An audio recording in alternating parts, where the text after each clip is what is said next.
नमस्कार, royal kitchen कट्टा या यूट्यूब चॅनेलवरती तुमचं मनापासून स्वागत आहे। आज आपण एकदम पौष्टिक असे लाडू तयार करणार आहोत। हे लाडू आपण गव्हाच्या पिठापासून बनवणार आहोत। पण हे लाडू पाहिल्यावरती कोणीही म्हणणार नाही की हे लाडू गव्हाच्या पिठाचे आहेत। एवढे सुंदर दिसतात आणि खायला देखील टेस्टी लागतात। चला तर मग रेसिपीला सुरुवात करूया। यासाठी इथे मी 1 वाटी गव्हाचं पीठ घेतलेलं आहे आणि हे पीठ आपल्याला चाळून घ्यायचं आहे। आता आपण गॅसवरती एक कढई ठेवून त्यामध्ये हे पीठ ओतून घेऊया। इथे आपल्याला पीठ हे तुपामध्ये किंवा तेलामध्ये लगेचच परतायचं नाही।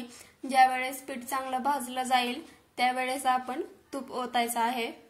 आता हे पीठ आपण 5 ते 6 मिनिट भाजून घेणार आहोत। जोपर्यंत या पिठाचा कलर बदलत नाही तोपर्यंत आपण हे पीठ भाजून घ्यायचं आहे। थंडी पडली की शरीरातील उष्णता टिकवण्यासाठी आपण पौष्टिक लाडू तयार करून खात असतो। यामध्ये डिंकाचे, मेथीचे, नाचणीचे तर कधी खजुराचे देखील आपण लाडू तयार करून खातो। पण हे पौष्टिक लाडू बनवण्यासाठी यामधलं कोणतंही साहित्य आपल्या सर्वांच्या घरामध्ये उपलब्ध नसतं। पण सर्वांच्या घरामध्ये उपलब्ध असलेल्या साहित्यामध्ये जर आपण लाडू करायचे म्हणलं तर ते फक्त गव्हाचं पीठ आहे। कारण गव्हाच्या पिठाचे लाडू देखील या लाडू प्रमाणेच एकदम पौष्टिक बनतात। तुम्ही इथं बघू शकता पीठ हे चांगलं भाजलेलं आहे। मी याला 7 ते 8 मिनिट भाजून घेतलेलं आहे। आता यामध्ये आपण तूप किंवा डालडा टाकून घ्यायचा आहे। इथं मी साजूक तूप वापरलेलं आहे। जर आपण 1 वाटी गव्हाचं पीठ घेतलं तर त्यासाठी अर्धा वाटी आपल्याला तूप घ्यायचं आहे। इथं मी तूप हे थोडंसं घट्टसर घेतलं होतं त्यामुळे अर्धा वाटीपेक्षा थोडंसं कमी आहे। जर याला आपण वितळून घेतलं तर ते बरोबर अर्धा वाटी भरतं। आता हे पीठ आपण आणखीन 3 ते 4 मिनिट या तुपामध्ये चांगलं भाजून घ्यायचं आहे। तुम्ही जर चॅनेलवरती नवीन असाल तर अशाच नवनवीन रेसिपी पाहण्यासाठी व्हिडिओला लाईक, शेअर आणि सबस्क्राइब करायला विसरू नका। पीठ भाजल्यानंतर तूप ओतून घेण्याचं कारण म्हणजे जर आपण सुरुवातीलाच तूप ओतून त्यामध्ये पीठ भाजून घेतलं तर पीठ हे चांगलं भाजलं जात नाही आणि नंतर मग लाडू खाता असताना त्या लाडूला पिठाचा वास लागतो। त्यामुळे आपल्याला पीठ भाजून झाल्यानंतरच त्यामध्ये तूप ओतायचं आहे।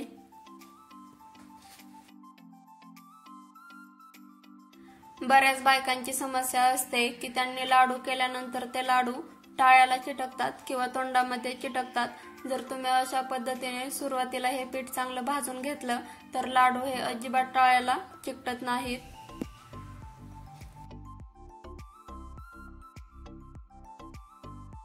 लहान मुलांना बाहेरचे तेलकट पदार्थ देण्याऐवजी तुम्ही घरच्या घरी असे पौष्टिक लाडू बनवून त्यांना देऊ शकता। लहान मुलांना हे लाडू खाता असताना समजणार पण नाही की हे लाडू गव्हाच्या पिठाचे आहेत म्हणून। तुम्ही इथं बघू शकता हे पीठ या तुपामध्ये चांगलं भाजलेलं आहे। आता याला आपण फक्त 2 ते 3 मिनिट भाजून घेऊया।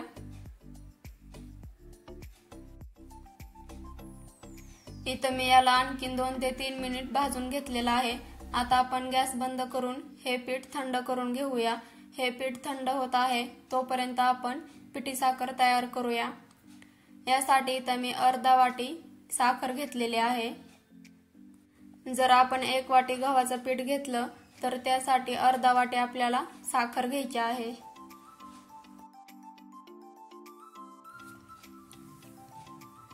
इथं मी पिठी साखर तयार करून घेतलेली आहे आणि पीठही थंड झालेलं आहे। एकदम थंडही नाही करायचं, थोडंसं कोमट गरम ठेवायचं। आता यामध्ये आपण ही पिठी साखर ओतून घेऊया आणि या पिठामध्ये चांगली एकजीव होईपर्यंत आपण हे मिक्स करून घ्यायचं आहे। इथं मी पिठी साखर घेतलेली आहे। तुम्ही याऐवजी गूळ देखील वापरू शकता।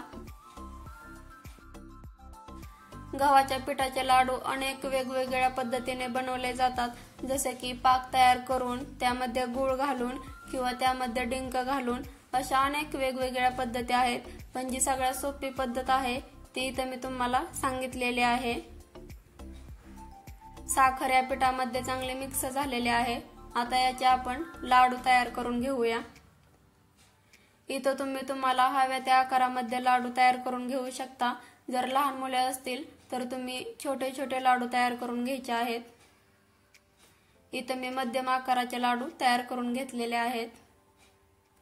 आता याच पद्धतीने आपण बाकीचे सगळे लाडू तयार करून घेऊया।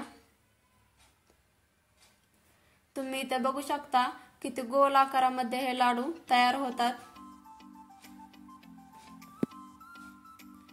इथे मी सगळे लाडू तयार करून घेतलेले आहेत। अगदी मस्त बनलेले आहेत।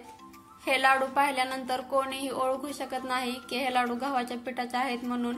एवढे दिसायलाही सुंदर दिसतात आणि खायलाही एकदम टेस्टी लागतात।